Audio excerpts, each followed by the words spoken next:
Hello friends, welcome to our YouTube channel Vastu Gyan. आप सबका हमारे यूट्यूब चैनल वास्तु ज्ञान पर हार्दिक स्वागत है। दोस्तों, आज हम आपको बताएंगे शीतला माता की कहानी। जी हाँ दोस्तों, यह कथा बहुत पुरानी है। एक बार शीतला माता ने सोचा कि चलो आज देखूं कि धरती पर मेरी पूजा कौन करता है, कौन मुझे मानता है। यही सोचकर शीतला माता धरती पर राजस्थान के डुंगरी गांव में आई और देखा कि इस गांव में मेरा मंदिर भी नहीं है, ना मेरी पूजा है। माता शीतला गांव की गलियों में घूम रही थी। तभी एक मकान के ऊपर से किसी ने चावल का उबला पानी नीचे फेंका। वह उबलता पानी शीतला माता के ऊपर गिरा, जिससे शीतला माता के शरीर में छाले पड़ गए। शीतला माता के पूरे शरीर में जलन होने लगी। शीतला माता गांव में इधर उधर भाग भाग के चिल्लाने लगी, अरे मैं जल गई, मेरा शरीर तप रहा है, जल रहा है, कोई मेरी मदद करो। लेकिन उस गांव में किसी ने शीतला माता की मदद नहीं करी। वहीं अपने घर के बाहर एक कुमारन बैठी थी। उस कुमारन ने देखा कि अरे यह बूढ़ी माई तो बहुत जल गई है, इसके पूरे शरीर में तपन है, इसके पूरे शरीर में छाले पड़ गए हैं, यह तपन सहन नहीं कर पा रही है। तब उस कुमारन ने कहा, माँ तू यहाँ आकर बैठ जा, मैं तेरे शरीर के ऊपर ठंडा पानी डालती हूँ। कुमारन ने उस बूढ़ी माई पर खूब ठंडा पानी डाला और बोली, हे माँ, मेरे घर में रात की बनी हुई राबड़ी रखी है, थोड़ा दही भी है, तू दही राबड़ी खा ले। जब बूढ़ी माई ने ठंडी ज्वार के आटे की राबड़ी और दही खाया तो उसके शरीर को ठंडक मिली। तब उस कुमारन ने कहा, आ माँ बैठ जा, तेरे सिर के बाल बिखरे हैं, ला मैं तेरी चोटी बना देती हूँ।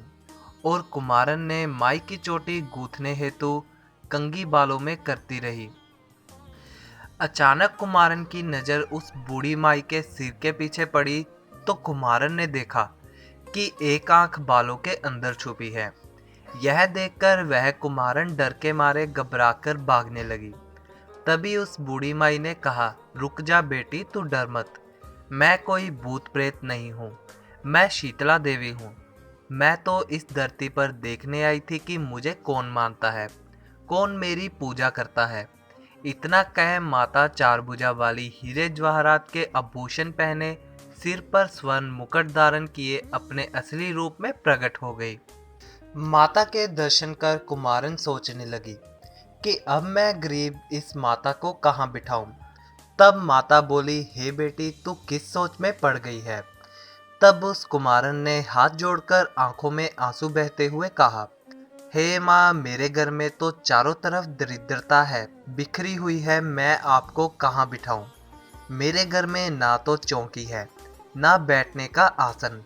तब शीतला माता प्रसन्न होकर उस कुमारन के घर पर खड़े हुए गधे पर बैठकर एक हाथ में झाड़ू, दूसरे हाथ में डलिया लेकर उस कुमारन के घर की दरिद्रता को झाड़कर डलिया में भरकर फेंक दिया और उस कुम्हारन से कहा, हे बेटी, मैं तेरी सच्ची भक्ति से प्रसन्न हूँ, अब तुझे जो भी चाहिए मुझसे वरदान मांग ले। तब कुम्हारन ने हाथ जोड़कर कहा, हे माता, मेरी इच्छा है अब आप इसी डूंगरी गांव में स्थापित होकर यहीं रहो और जिस प्रकार आपने मेरे घर की दरिद्रता को अपनी झाड़ू से साफ कर दूर किया है, ऐसे ही आपको जो भी होली के बाद की सप्तमी को भक्ति भाव से पूजा कर आपको ठंडा जल, दही और बासी ठंडा भोजन चढ़ाए, उसके घर की दरिद्रता को साफ करना और आपकी पूजा करने वाली नारी जाति का अखंड सुहाग रखना, उसकी गोद हमेशा भरी रखना। साथ ही जो पुरुष शीतला सप्तमी को नाई के यहाँ बाल ना कटवाए, धोबी को कपड़े धुलने ना दे और पुरुष भी आप पर ठंडा जल चढ़ाकर, नारियल फूल चढ़ाकर परिवार सहित ठंडा बासी भोजन करे, उसके काम धंधे व्यापार में कभी दरिद्रता ना आए। तब माता बोली, तथास्तु बेटी, जो तूने वरदान मांगे मैं सब तुझे देती हूँ। हे बेटी, तुझे आशीर्वाद देती हूँ कि मेरी पूजा का मुख्य अधिकार इस धरती पर सिर्फ कुम्हार जाति का ही होगा। तभी उस दिन से डूंगरी गांव में शीतला माता स्थापित हो गई और उस गांव का नाम हो गया शील की डूंगरी। शील की डूंगरी भारत का एकमात्र मुख्य मंदिर है। शीतला सप्तमी पर वहां बहुत विशाल मेला भरता है। इस कथा को सुनने से घर की दरिद्रता का नाश होने के साथ सभी मनोकामना पूरी होती है। तो दोस्तों, ये था हमारा आज का टॉपिक जिसमें हमने आपको बताया शीतला माता की कहानी के बारे में।